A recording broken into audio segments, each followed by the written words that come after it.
If yours is one of those families who refuse to think of an Italian meal without the traditional spaghetti and meatballs, or if you want a less complex alternate to the veal scallopini and the risotto alla milanese, here's a great pasta and sauce combination. The sauce calls for a minimum of 30 minutes simmering, plus the additional hour the meatballs will be cooking in it. The sauce can be prepared a day or two before and allowed to simmer for an entire day, and then refrigerated until you're ready to cook the meatballs. It doesn't hurt a thing, really. But if you have neither the time nor the inclination to spend that much time over a sauce, then try one of the really fine, authentic, old-world family recipes that are so attractively glass packaged in the market. As I said, I sometimes use ragu. You never have to be ashamed of these, and if you care to add some of your own spices and extra ingredients, well, all you have done is save yourself a couple of hours in the kitchen. Either way, this is a family dietary staple, nutritious and delicious. It will be called for again and again throughout the years. The hard gluten wheat in the better pastas has high nutrient value and can be served to the family with confidence. First, let's make the sauce. Now, you might want to try this on other dishes. It's really very good. 1/2 pound of round steak, 1/4 pound of salted pork or pork sausage, 1 clove of garlic, 1/3 cup of white wine, 1 pound or 12-ounce can of tomatoes, 6-ounce can of tomato paste, 1/2 cup of water, 2 tablespoons full of chopped parsley, 1 teaspoonful of salt, 1/4 teaspoon of pepper, and 1/2 teaspoon dried basil leaves. Now, this can vary according to your own taste. I usually use a little bit more.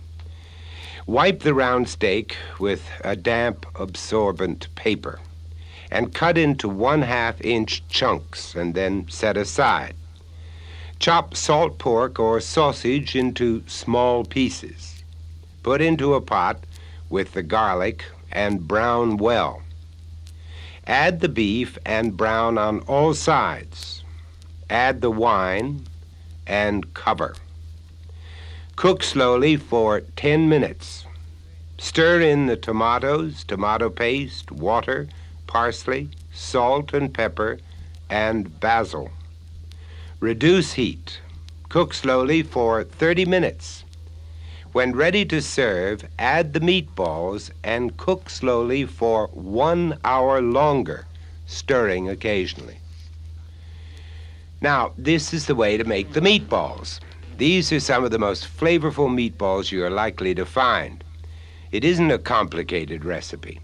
Most of the work is in gathering the ingredients. Thank goodness all the proportions can be altered to your own taste.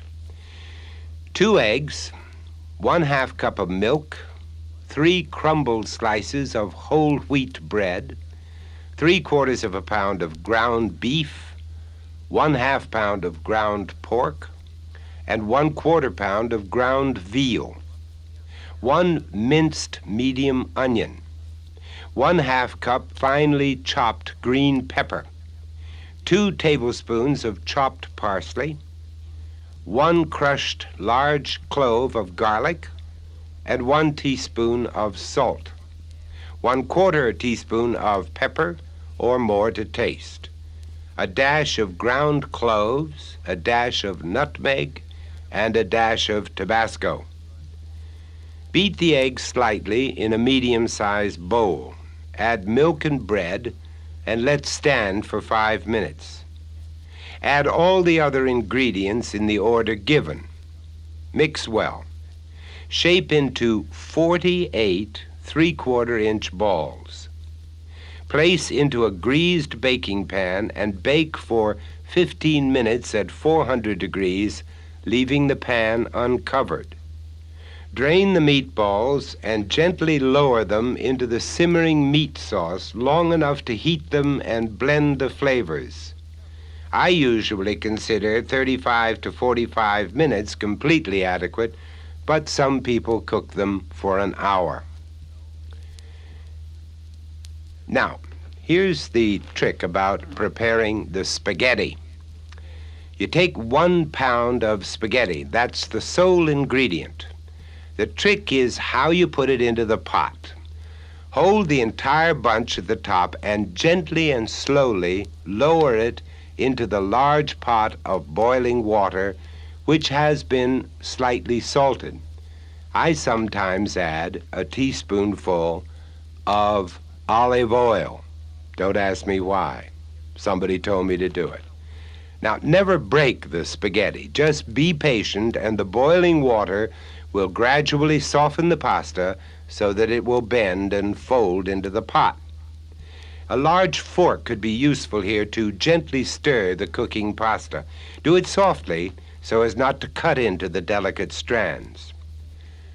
After it is cooked, al dente, drain. Then carefully arrange the pasta on the serving platter. Now, just as carefully, ladle the sauce and meatballs onto the top of the bed of pasta. A touch of greenery around the edge sets it off. Serve it with pride. You know, perhaps the best thing for us to remember when cooking pasta is that it should never be cooked to the point where it becomes a shapeless, formless mass of wallpaper paste. It should have, at the end, the same integrity of form with which it began its journey through the cooking procedure. It should never become a nondescript and disgusting wad of goo, lying there helpless before the ravages of some overzealous cook. If it sticks to the fork, you've gone too far. Throw it all out and start over again. We have spent too much time on the sauce and the meatballs to waste them on this gooey paste. There is a phrase in Italian to describe the correct degree of cooking, al dente. It means to the tooth, implying that the noodle retains its integrity. And to this, I could subscribe completely. A large pre-warmed platter heaped with the spaghetti, onto which has been ladled the sauce and meatball, is not only appropriate, but visually stimulating to the appetite. The large serving fork and spoon or ladle are necessary for ease of service. I always include a gravy boat of extra meat sauce on the table because some people, like myself, love a truly good sauce. It really can be a fun dish and should be thought of as such. How often a carefully and well-planned dinner is spoiled by an inappropriate or clumsily and over-prepared vegetable. Vegetables are such delicate things. Many cooks mutilate, inundate, desecrate their very essence. Many vegetable recipes strive to make us forget that we are eating vegetables. Growing at nature's bosom as they do, they absorb some of her most entrancing aromas and flavors. Too often they are overcooked, over-seasoned, or just plain overlooked. Now, here is an exceedingly simple side dish, and if carefully prepared, it can open new vistas to our tastes. Vegetables with their natural flavors enhanced are a dining pleasure. Herbed green beans. 1.5 pounds of fresh Italian green beans. 1.5 teaspoonsful of salt, 3 tablespoonsful of melted butter, 1 pound of fresh sliced mushrooms, 1 teaspoon of MSG, 1 teaspoon of basil. Wash the beans, pick them over carefully, discarding the discolored or wilted beans. Cut or snap them into 3-inch pieces. Place them in a pot with boiling water to cover. Add the salt and then cover. Cook the beans until they are not quite tender and not a minute longer. In a frying pan, saute the mushrooms in butter for 5 minutes. The mushrooms can be sautéed first, even earlier in the day, freeing us from more last-minute stovetop trouble. And set the mushrooms aside. Drain the beans and place them in an oven-proof serving bowl. Sprinkle the beads with MSG and basil. Now you can add the sautéed mushrooms and toss lightly. Cover with foil, placing them in a 350 oven for at least 5 to 10 minutes. This serves 6 people. Served in a bowl with a fairly tight-fitting cover, they will retain their flavor and temperature during the serving. It's very important to keep these little tempsters hot. That's the only way the flavors can intermingle and flow into one another. The braised mushrooms, the butter, the gentle essence of basil all contribute to the subtlety of appeal found in this dish. Well, we can't let this lovely dinner end on a whimper or, worse yet, a snarl. You know, I have the feeling that dessert should not be just the conclusion of the meal.